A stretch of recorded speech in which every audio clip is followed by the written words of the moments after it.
Labadiena! My friend has an art supply shop and he contacted me with a question if I would be able to make free oval shaped canvas frames. And I thought that's quite an interesting project. But first of all, let's take a look at the main characteristics of the canvas frame.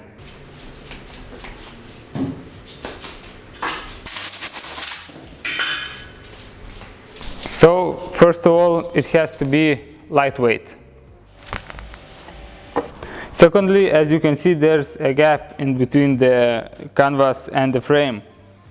It's because the frame is made with a taper, so the canvas would be touching the frame only on the outside edges.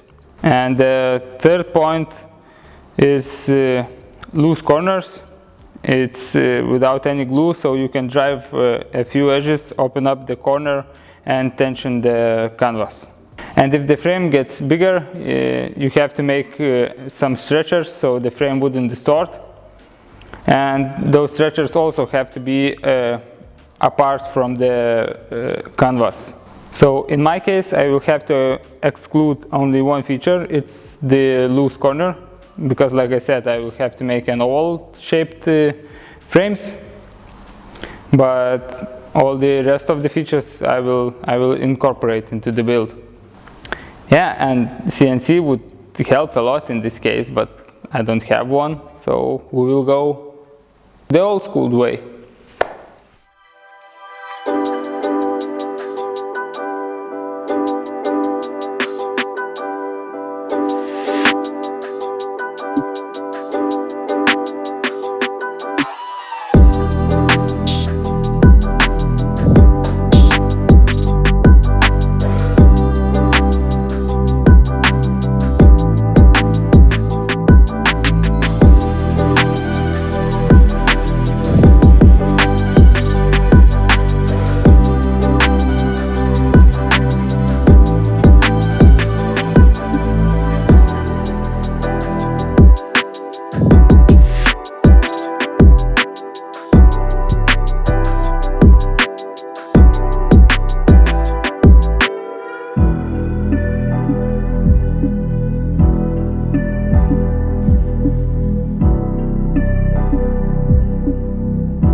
Okay, here's the thing.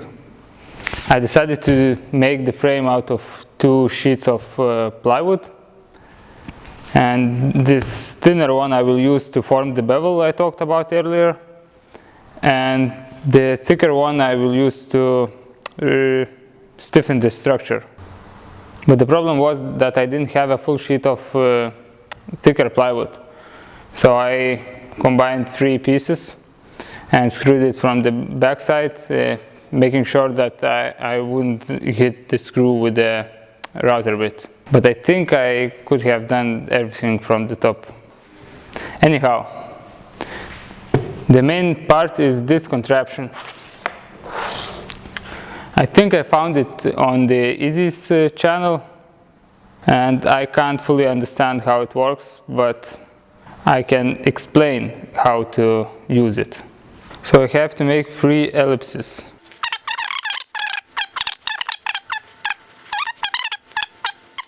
So basically the distance between 2 pins on the jig is proportion between these 2 numbers. So I just need to calculate the difference between these 2 longest and shortest part of the ellipse and divide that number by 2. So then I get the ratio between these two pins. I'm not sure if I explained this ratio portion clearly enough, but I hope it made some sense. And once you got your ratio figured out, all is left to do to add some distance from the pins and you are good to go.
So I got my first shape roughed in. I used that jig to create two crisp parallel edges to ride against this bearing, while the cutter head removes the rest of the material. And this machine is called spindle molder, or like the other guys, me included, call it a shaper. But it's basically just a router table on triple espresso and a scoop of Coleman's pre-workout. It may look dangerous. It can be dangerous if you don't know what you are doing. But to bring a bit more stability, what I like to do is to drive one of the handles back into its slot and to rest the piece against the pin while the bearing copies the edge and the cutter head removes the material. I hope that makes sense. So let's get to it.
So the frames are done.